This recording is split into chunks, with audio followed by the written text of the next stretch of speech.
The massive chamber of the Galactic Council buzzed with quiet conversation. Representatives from dozens of species sat in their special seats, each designed for their unique bodies. Some floated in water tanks, others perched on heated rocks, and a few hung upside down from the ceiling. At the center of it all, Ambassador Q sat in a simple chair that looked plain compared to the exotic arrangements around him. Q was still new to this job. Humanity had only joined the Galactic Council 3 years ago, and most species still saw them as the young newcomers who barely knew how to travel between stars. He didn't mind. It gave him time to watch and learn while others talked. Today's meeting was about the Maelstrom sector, a dangerous part of space that no one liked to discuss. Elder Ra of the Vortani called for attention. Her crystal body caught the chamber's light and threw rainbow patterns across the walls. When Ra spoke, her voice sounded like wind chimes in a gentle breeze. "We gather today to update our records on the Forbidden Zones," Ra announced. "The Maelstrom sector remains off-limits to all council members. The planet Abyssos continues to be a death trap for any who dare approach its waters." Q leaned forward in his chair. He had heard whispers about Abyssos, but never the full story. Around him, other ambassadors shifted uncomfortably. Some species made gestures that Q had learned meant fear or respect for the dead. Ra continued, her crystal form shifting colors as she spoke. "For those new to the council, let me explain why Abyssos earned its reputation as the graveyard of ambitions. The planet is covered entirely in water, but these are not normal oceans. The water contains particles that exist in multiple dimensions at once. These quantum particles create effects that destroy technology and kill living beings." A hologram appeared in the center of the chamber, showing a blue and white planet that looked almost peaceful from space. But as the image zoomed closer, Q could see strange swirls and patterns in the water that hurt his eyes to look at directly. "The gravitational fields around Abyssos change without warning," Ra explained. "Ships can be crushed in seconds or torn apart by forces that shouldn't exist. The water itself drains energy from anything that touches it. Electronic systems fail instantly.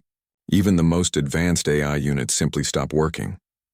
Ambassador Vel of the Hegemony spoke up, his mechanical voice clicking and whirring. "My people lost 3 research vessels to those waters. Our most sophisticated technology, designed to work in any environment, became useless metal the moment it touched the surface. The Zephyrians fared no better," added Captain Nix, her feathered head drooping with old grief. "We sent our entire deep-sea fleet. 12 ships with the best pilots in the galaxy. They made it past the orbital dangers and actually reached the water. We received exactly 4 minutes of data transmission before complete silence. When we sent rescue ships, we found nothing, not even wreckage." Q took notes on his simple tablet, one of the few pieces of human technology that worked reliably in council chambers. The electromagnetic fields from so many different species' equipment usually caused problems, but humans had learned to build simple, durable devices. "What kind of data did you receive in those 4 minutes?" Q asked. Captain Nix looked surprised that someone wanted details. Temperature readings were normal. Water composition seemed standard. But then our pilots reported that their instruments were giving impossible readings. Depth sensors showed they were simultaneously at the surface and 3 kilometers down. Time measurements went crazy. One pilot said his chronometer was running backwards. "The temporal distortions are well documented," Ra said, making the hologram show swirling patterns of light in the water. "Time moves differently in those waters. Some areas experience rapid aging, others slow everything down. A few unfortunate explorers have emerged to find that centuries passed while they were underwater, for what felt like minutes." Ambassador Thek of the Kethmore joined the conversation. His people could survive in the vacuum of space without protection, making them excellent explorers of dangerous environments. "We thought our natural abilities would protect us," Thek said, his voice carrying deep regret. "Our bodies can handle radiation, extreme cold, and 0 atmosphere. But Abyssos defeated us like all the others." "What happened to your expedition?" Q asked. "They made it further than most," Thek replied. 2 hours underwater before we lost contact. When we finally retrieved their bodies, our scientists found something disturbing. The quantum particles had reacted with our natural void adaptations. Instead of protecting them, their enhanced biology had become toxic. Their own blood had crystallized. The chamber fell silent. Q could feel the weight of all those failures pressing down on the assembly. 47 different species had tried to establish a presence on Abyssos. All had failed, most with complete loss of life. The pattern is always the same, Ra said sadly. Each species brings their greatest strengths to bear against the planet. The hegemony used their most advanced technology. The Zephyrians sent their best pilots and ships. The Kethmor relied on their biological advantages. The Thermal Lords brought their mastery of energy manipulation. Every approach has been tried and found wanting. Elder Mo of the Aquatic Collective spoke from his water tank. Even we who have mastered every form of water in the galaxy cannot survive those cursed seas. The quantum infusion makes the water itself hostile to life. It actively fights against any biological system that enters it. Q continued taking notes, but his mind was racing. Every species had failed, but they had all approached the problem the same way.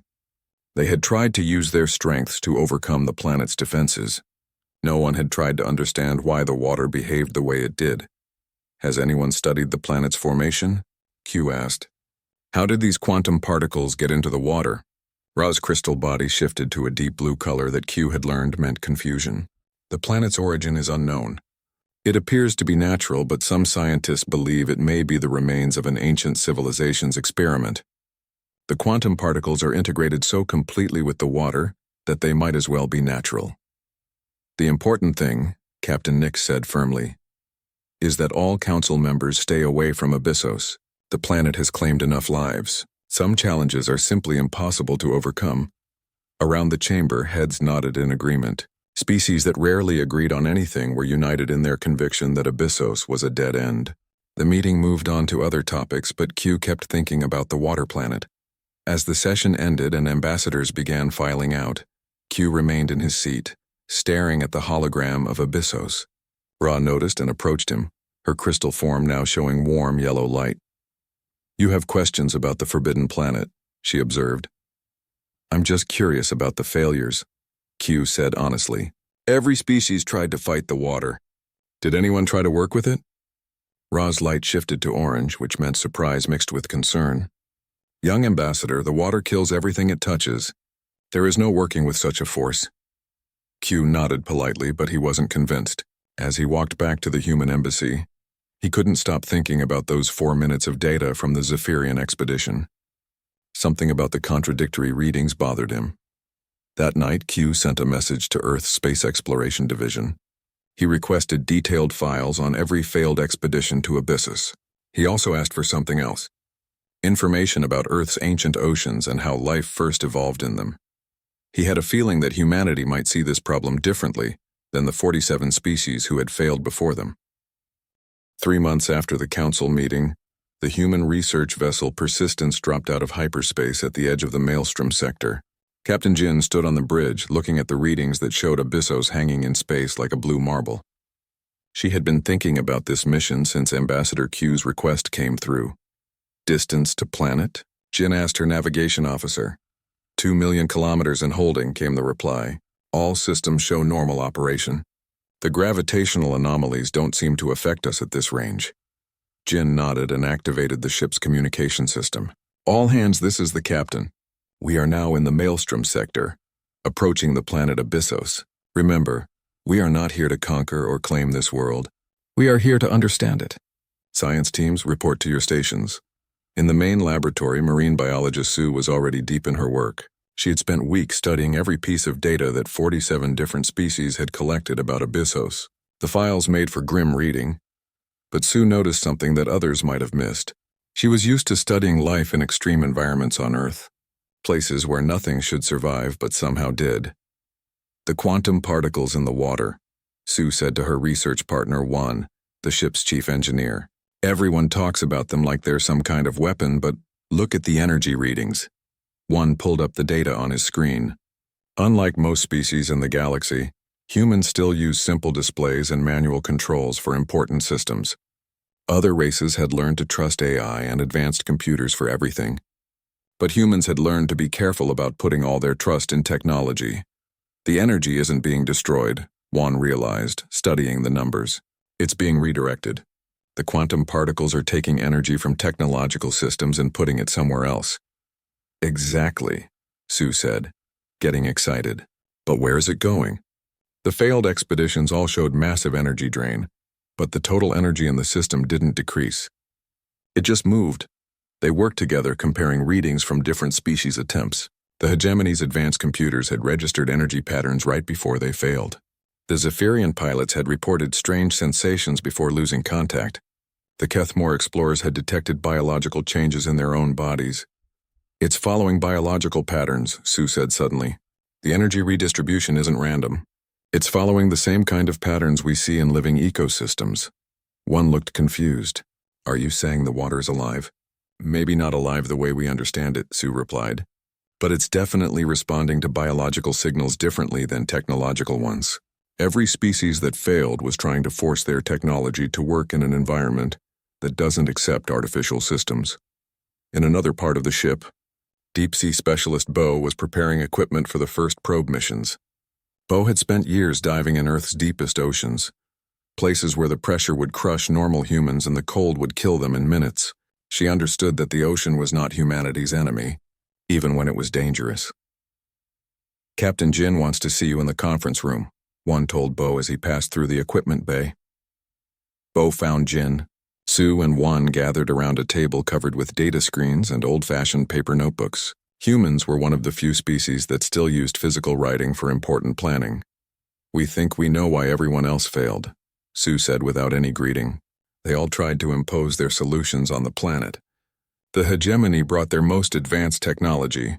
The Zephyrians relied on their superior piloting skills. The Kethmore used their natural advantages. But none of them tried to adapt to the environment," Bo added, understanding immediately. "They all assumed their existing abilities would be enough." Jin spread out diagrams of the failed expeditions. "Look at the pattern. Every species brought what made them successful in other situations. The thermal lords tried to control the energy flows. The collective tried to purify the water. The crystal beings tried to resonate with the quantum particles. They were all trying to make Abyssos work like their home environments," Juan said. "But what if that's impossible? What if the only way to survive there is to become something that belongs there?" Sue pulled up images of Earth's early oceans, billions of years ago when life first began. Our planet's oceans were hostile to most forms of life. High radiation, toxic chemicals, chaotic energy patterns. But life didn't try to fight the ocean. It learned to work with those conditions. "You're talking about evolution," Bo said. "But evolution takes millions of years." "Usually," Sue agreed. "But what if the quantum particles in Abyssos's water could speed up the process? What if they're not trying to kill visitors but trying to help them adapt?" The room fell silent as everyone considered this idea. It was completely different from how the 47 failed species had approached the problem. Instead of seeing the water as hostile, Sue was suggesting it might be trying to help. "The biological readings from the failed expeditions," Jin said slowly. "The Kethmore said their blood crystallized. What if that wasn't damage? What if the water was trying to change them into something that could survive there? But it failed because their biology was too specialized," one added. "The Kethmore evolved for vacuum survival. The quantum particles couldn't adapt them for water life because their bodies were already locked into a different pattern." Bo stood up and walked to the window that showed Abyssos in the distance. "Humans are different. We're not specialized for any particular environment. Our ancestors survived ice ages, volcanic eruptions, floods, droughts. We adapted to live everywhere on Earth. Our biology is flexible," Sue said, getting excited again. "We don't have natural radiation resistance like the Kethmore, or energy manipulation like the thermal lords, or advanced technological integration like the hegemony. But we can change. We can adapt to new conditions." Jin looked at the data again, thinking about the implications. "So you're suggesting we don't try to fight the water with our technology? Instead, we let it change us enough to survive there?" "It's dangerous," one admitted. "We don't know what kind of changes the quantum particles might make." "The other species died during the adaptation process." "But they were fighting it," Bo said. "Their specialized biologies couldn't handle the changes. Human biology might be different. We've been adapting to new environments for our entire evolutionary history." Sue was already pulling up genetic data about human adaptability. "Look at this. Humans living at high altitude develop different blood chemistry. Deep-sea divers can train their bodies to handle pressure that would kill other people. We have more genetic flexibility than any species in the Council. We also use simpler technology," Juan added. "Instead of trying to make advanced computers work in that environment, we could use basic systems that might be compatible with the quantum fields." Jin made her decision. We start with unmanned probes. Simple ones with basic sensors and no AI systems. We need to understand exactly how the water affects different types of equipment and biological samples. Over the next week, the Persistence launched a series of probes toward Abyssos. Unlike previous expeditions, these probes were deliberately simple. Instead of trying to maintain complex systems in the hostile environment, they were designed to gather basic data before inevitably failing. The first probe lasted 7 minutes before losing contact. The second lasted 12 minutes. By the 10th probe, they were getting nearly an hour of data before the systems failed. But the data they collected was revolutionary. The quantum particles aren't randomly destructive, Sue reported to the crew. They're selective. They attack artificial intelligence first, then complex electronics, then simple machines, but they barely affect biological samples. More than that, Bo added, studying the readings, the biological samples we sent down are actually being changed. The quantum particles are rewriting their cellular structure, but not randomly. They're making them more compatible with the water environment. One had been analyzing the technological failures. Our simple systems last much longer than advanced ones. Basic chemical batteries work better than fusion power. Mechanical controls work better than electronic ones. It's like the water prefers primitive technology, or technology that works more like biological systems, Sue corrected. Chemical reactions instead of electronic processes. Mechanical pressure instead of energy fields. Physical controls instead of digital interfaces. Jin gathered all the data and prepared a report for Earth Command. The picture that emerged was completely different from what previous expeditions had found. Abyssos wasn't trying to kill visitors. It was trying to change them into something that could live in its unique environment. The question was whether humanity was flexible enough to survive that change, and brave enough to try. As the Persistence maintained its distant orbit, Jin looked at her crew and saw the same determination she felt. They had come here to understand where others had failed. Now they had a theory. The next step would be to test it. Prepare the modified diving suits, Jin ordered. It's time for a human to enter those waters. Bo stood in the equipment bay, looking at the diving suit that might save her life or kill her in the next few hours. It looked nothing like the advanced suits that other species had used in their failed attempts to explore Abyssos. Instead of gleaming metal and glowing energy fields, Bo's suit was made from organic materials and simple mechanical systems. The life support runs on algae cultivation, Juan explained, checking the suit's systems one final time. Instead of electronic air recycling, we're using living plants to process your breathing. The pressure regulation is purely mechanical, based on designs from Earth's deepest ocean exploration. Sue handed Bo a small device that looked like it belonged in a museum. This is your only electronic equipment. It's a simple radio transmitter with no AI components. Basic chemical battery, analog circuits. If our theory is right, it should last longer than any advanced communication system. Captain Jin watched the preparations with careful attention. She had volunteered for the first dive herself, but Bo was the most experienced deep-sea explorer on the ship. If anyone could survive the impossible waters of Abyssos, it would be Bo. Remember the mission parameters, Jin said. This is not about reaching any particular depth or staying down for any specific time. We want data about how the quantum particles affect human biology. If you feel any unusual changes, surface immediately. Bo nodded and stepped into the suit. Unlike the rigid armor that other species preferred, her suit was flexible and permeable. Instead of trying to keep the quantum-infused water completely away from her body, the suit was designed to allow controlled exposure while protecting her from the most dangerous effects. Biological sensors are active, Sue reported from the monitoring station. We'll be tracking your heart rate, brain activity, and cellular changes in real time. The quantum particles should start affecting your biology as soon as you enter the water. The shuttle carried Bo down to Abyssos' surface. As they approached the planet, Bo could see the strange patterns in the water that had confused so many previous expeditions. Swirls of light moved through the ocean like living things, and the water itself seemed to pulse with energy. Approaching surface, the shuttle pilot reported. Gravitational fields are stable in this area. No temporal distortions detected at this depth. Bo checked her equipment one final time. The algae in her life support system was already responding to the planet's energy fields growing faster than normal. The mechanical pressure systems were working perfectly. Most importantly, her simple radio was still functioning. Persistence, this is Bo. Beginning descent now. She stepped out of the shuttle and into the water of Abyssos. The first thing she noticed was the temperature. Despite all the data that said the water was normal, it felt electric against her skin. Not painful, but definitely different from any water she had experienced on Earth. Bio readings look good. Sue's voice came through the radio, though there was some static. Heart rate elevated but stable. Brain activity shows interesting patterns, but nothing dangerous. Bo began her descent, using simple mechanical fins to propel herself downward. The water around her was clearer than any ocean on Earth, but filled with tiny points of light that moved like microscopic stars. These were the quantum particles that had destroyed so much advanced technology. 15 meters down, Bo reported. The quantum particles are visible to the naked eye.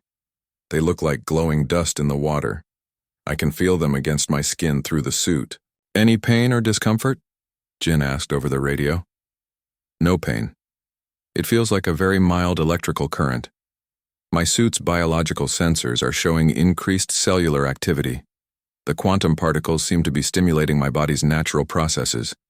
As Bo continued deeper, she began to notice changes in her perception. The water around her seemed more alive than it should be. She could sense currents and pressure changes that her instruments weren't detecting. It was as if the quantum particles were enhancing her natural abilities. 30 meters down, something strange is happening with my vision. I can see energy patterns in the water. They look like currents, but they're not water currents, more like electrical or magnetic fields. Sue's excited voice came through the radio. Your brain scans are showing enhanced activity in areas associated with sensory processing. The quantum particles might be expanding your ability to perceive your environment. Bo followed one of the energy currents deeper into the ocean. Unlike the chaotic patterns that previous expeditions had reported, she could see that the currents followed specific routes. They weren't random at all. They formed a complex network throughout the water like blood vessels or nerve pathways. 50 meters down, the energy patterns are organized. They form a network that extends in all directions. I think this is why previous expeditions got confused readings.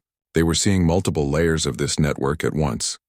As she followed the energy current, Bo came across something that made her heart race. Scattered across the ocean floor were the remains of previous expeditions. Ships, equipment, and bodies from dozens of different species, all preserved in the quantum-infused water. I found wreckage from the failed expeditions. The quantum particles seem to preserve everything perfectly.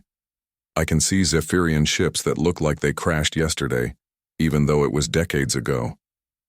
Bo swam closer to examine a Kethmore exploration suit. The void-adapted species had built it to survive in space, but the quantum particles had reacted badly with their specialized biology. She could see crystalline formations throughout the suit where the explorer's blood had solidified. The Kethmore expedition failed because their biology was too specialized, Bo reported. Their bodies were adapted for one specific environment. When the quantum particles tried to change them for water survival, their specialized systems couldn't handle the transition. She continued exploring the underwater graveyard, finding evidence from every failed expedition. Each species had brought their greatest strengths, but those same strengths had become weaknesses in the quantum-infused environment. The hegemony's AI systems are still here, but completely inactive. The quantum particles seem to have drained all the energy from their electronic brains. The Thermal Lord's energy manipulation equipment is fused into solid blocks. Every technology that made these species successful elsewhere failed here. As Bo swam deeper, she began to understand why her own experience was different. Humans hadn't brought any specialized advantages to Abyssos. They had no natural ability to survive in vacuum like the Kethmore, no advanced AI like the hegemony, no energy manipulation like the Thermal Lords. But that lack of specialization was exactly what allowed them to adapt. 70 meters down. I can feel the quantum particles changing my body chemistry, but it doesn't hurt. It's like the difference between forcing a plant to grow in the wrong soil versus letting it adapt to new conditions. Sue's voice was full of excitement. Your cellular scans show controlled adaptation. The quantum particles are making small changes to help you process the environment better. Your lung capacity is increasing. Your blood is carrying more oxygen, and your nervous system is becoming more sensitive to pressure changes. Bo realized she was experiencing something that no other species had achieved. Instead of fighting the quantum particles, her human biology was working with them. The changes were gradual and controlled, allowing her body to become more compatible with the water environment without losing her essential humanity. The key difference is adaptation versus specialization, Bo reported. Other species evolved to be perfect for their home environments. Humans evolved to be adaptable to any environment. The quantum particles can work with our flexibility.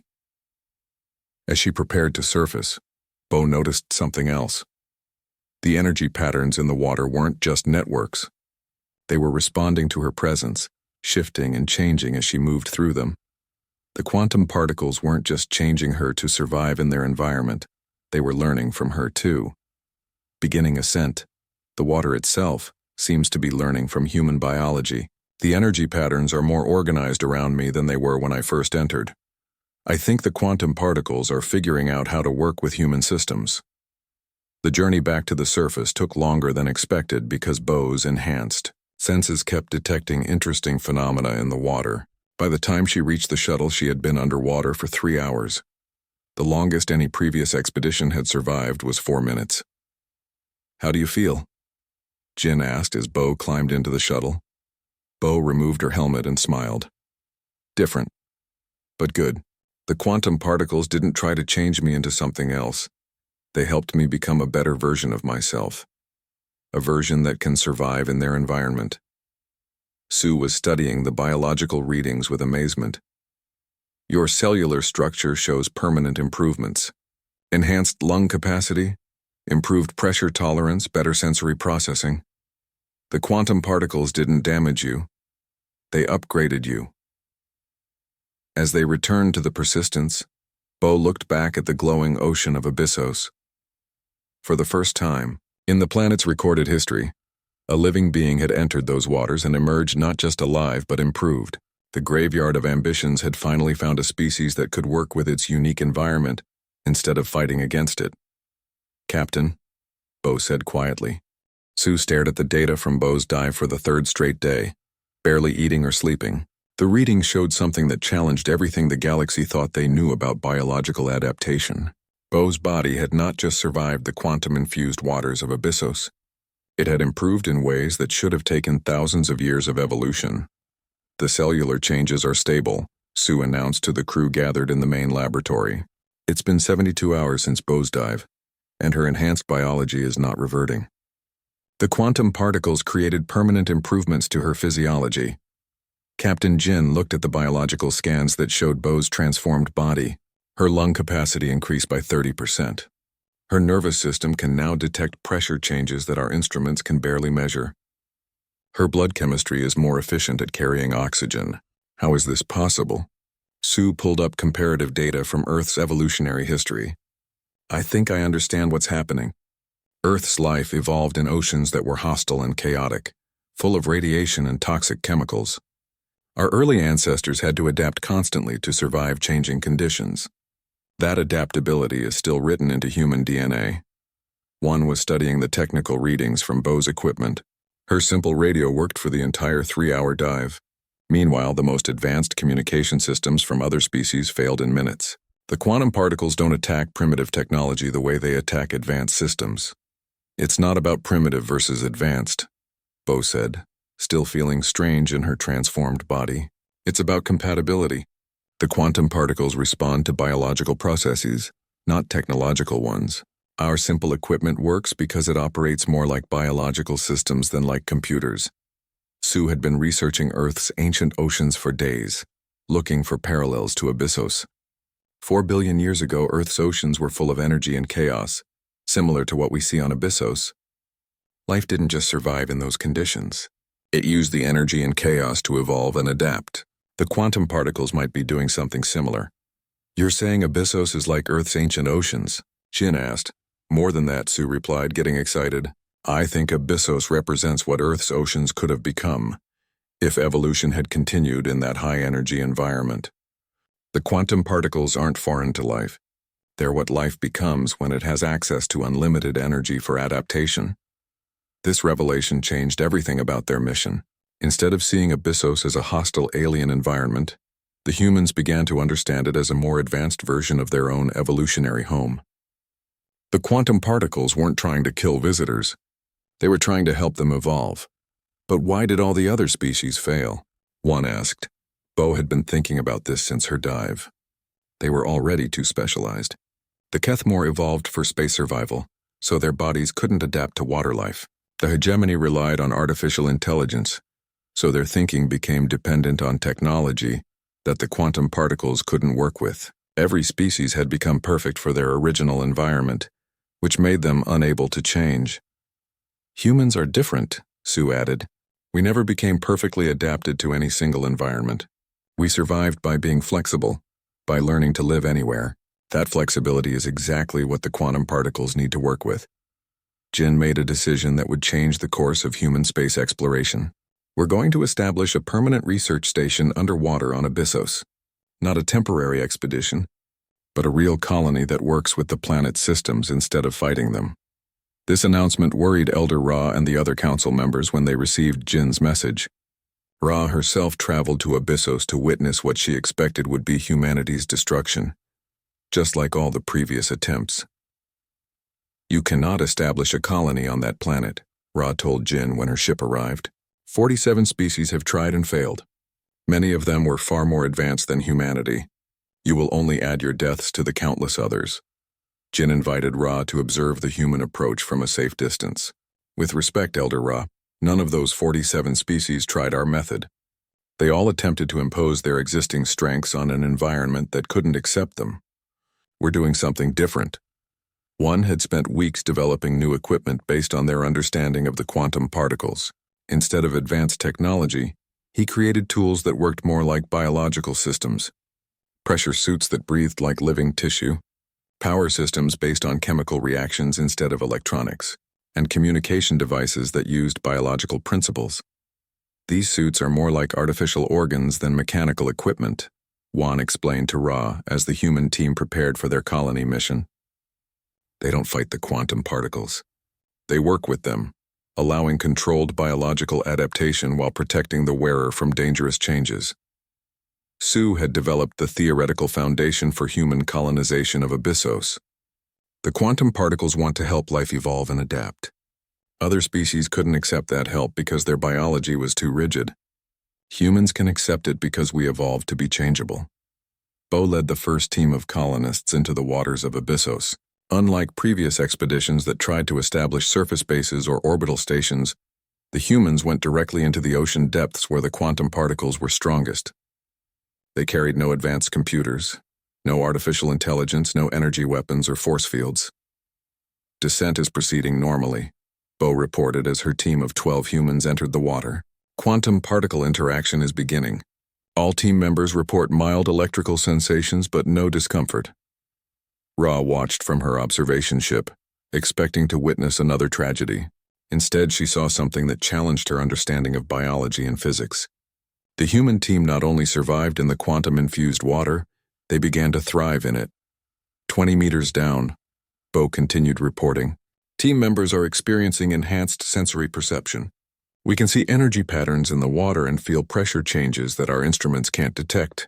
The quantum particles are improving our natural abilities. As the human colonists went deeper, they discovered the network of energy currents that Bo had seen during her first dive. But now, with multiple humans working together, they could understand the network's true purpose. It wasn't just a random pattern of energy flows. It was a communication system. The quantum particles are organized, Sue reported from her position in the energy network. They form a collective intelligence that spans the entire ocean. This intelligence has been trying to communicate with visitors for millennia. But no previous species could understand the biological nature of the messages. One established the first permanent human structure on Abyssos, not by building against the environment, but by growing with it.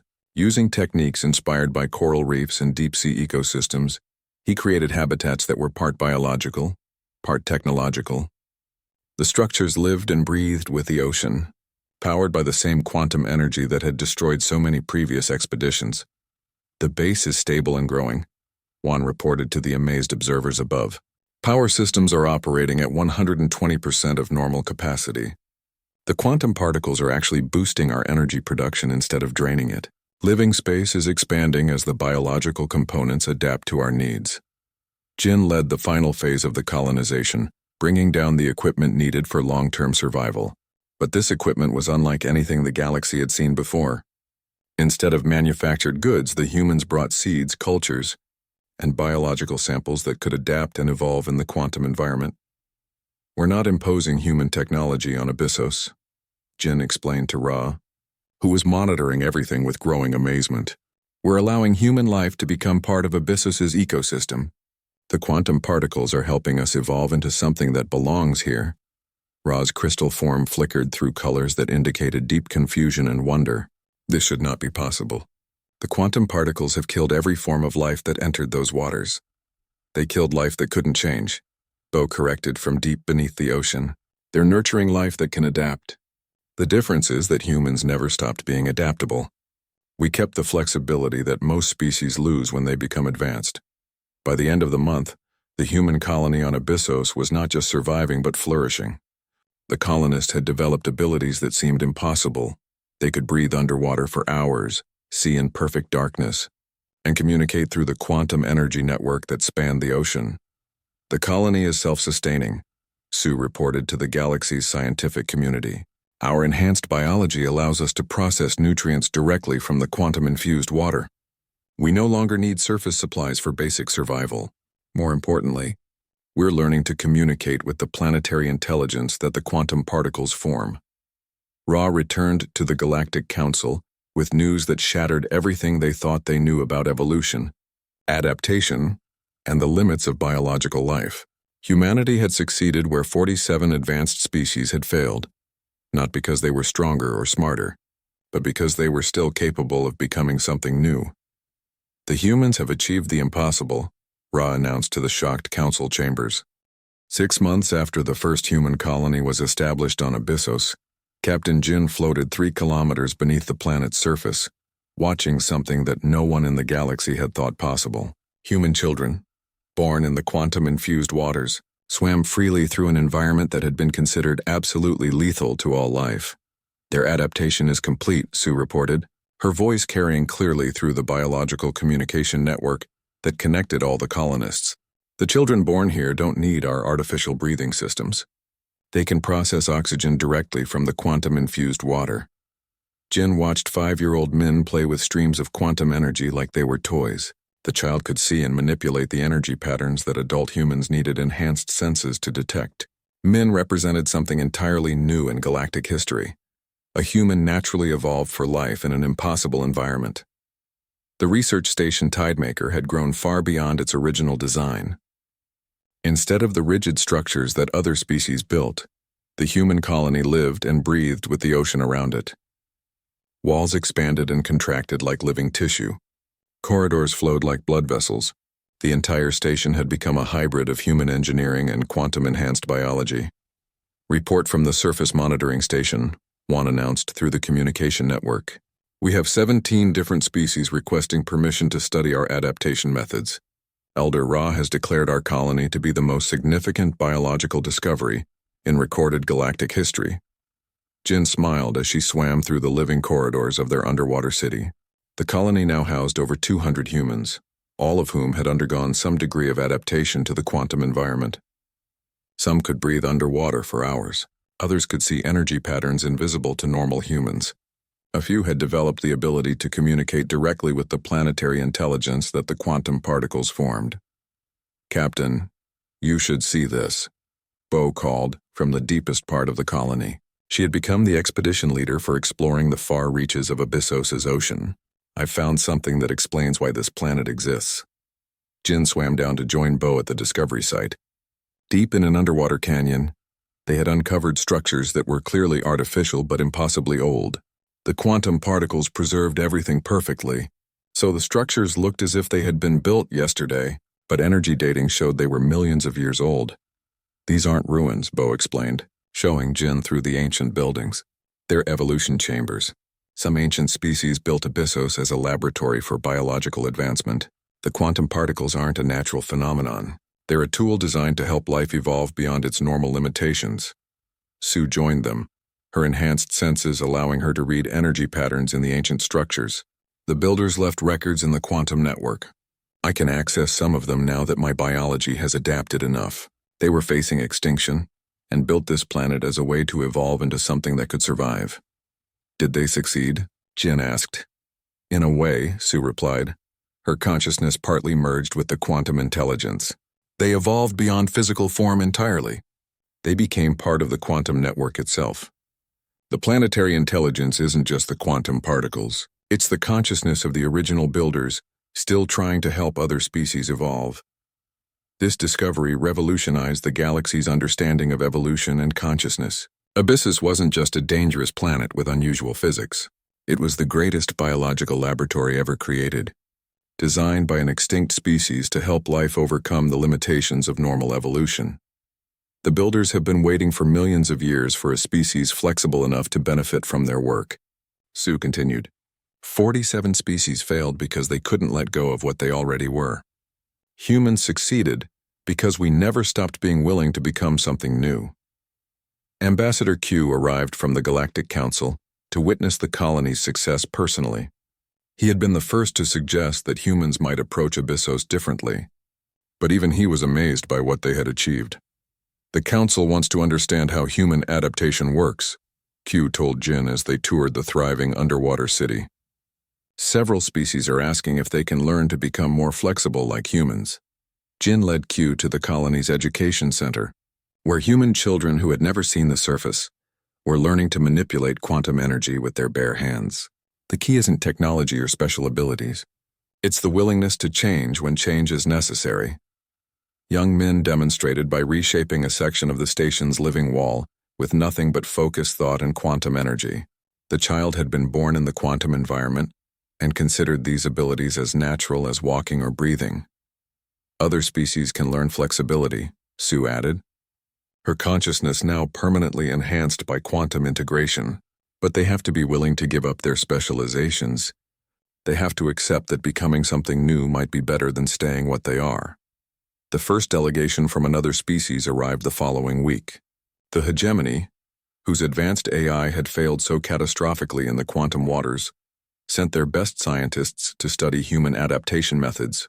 They came not as conquerors or critics, but as students. We have analyzed your success, the hegemony scientist announced through its mechanical translator. Our artificial intelligence was our greatest achievement, but it became our limitation.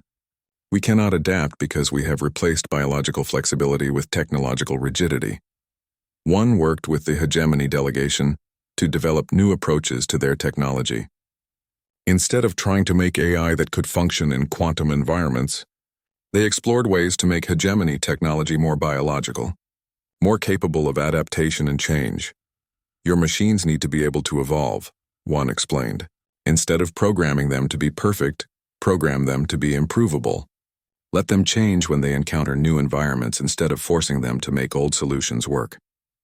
The Zephyrians sent their own delegation, led by Captain Nix, who had lost her entire fleet to Abyssos years earlier. She came to understand how humans had succeeded where her people's superior piloting skills had failed. We were too confident in our abilities, Nix admitted as she observed human children swimming through quantum energy fields that would have instantly killed adult Zephyrians. We thought skill and experience would be enough. We never considered that the solution might require becoming different from what we were. Bo worked with Captain Nix to develop new Zephyrian approaches to environmental challenges. Instead of relying only on piloting expertise, they explored ways to help Zephyrian biology adapt to new conditions. Your people are naturally good at three-dimensional movement, Bo explained. But you can also learn to be good at biological adaptation. It just requires different training and a different mindset. The most surprising delegation came from the Kethmore, whose void-adapted biology had reacted most violently with the quantum particles. Ambassador Thek himself came to Abyssos, not to enter the water, but to understand what adaptation truly meant. We evolved to be perfect for space survival, Thek said as he observed the human colony from a safe distance. That perfection became our trap. We cannot change because our biology is too specialized for our original environment. Sue, her consciousness now able to interface directly with the quantum network, offered Thek a different perspective. Perfection is the end of growth. The quantum builders learned this millions of years ago. They built this place not to achieve perfection, but to ensure that evolution never stops. Can my people learn to be less perfect? Thek asked. They can learn to value adaptability over optimization, Sue replied. It won't be easy, and it will require changing how your entire species thinks about evolution and success. As the galactic community began to understand the implications of humanity's success on Abyssos, the planet transformed from a forbidden zone into the galaxy's most important research center. Species that had spent millennia perfecting their existing abilities began to explore ways to regain the flexibility they had lost. The human colony continued to grow and evolve. Children born in the quantum environment developed abilities that their parents could never achieve. They could shape matter with thought, communicate across vast distances through quantum entanglement, and perceive realities that existed in multiple dimensions simultaneously. We're not just humans anymore, Jin observed, as she watched Min and the other children play in ways that defied normal physics. We're becoming something new, something that the original builders of this planet would recognize as the next step in evolution. Sue, now more quantum intelligence than human consciousness, provided the final insight into their transformation. Evolution never ends. It only pauses when species become too comfortable with what they are. Humans succeeded here because we never became too comfortable. We kept the willingness to grow, to change, to become something better. From her position deep in the quantum network, Sue could sense the consciousness of the ancient builders, finally satisfied after millions of years of waiting. They had created Abyssos to prove that evolution could continue beyond normal biological limits. Humanity had proven them right. The galaxy would never be the same. Species.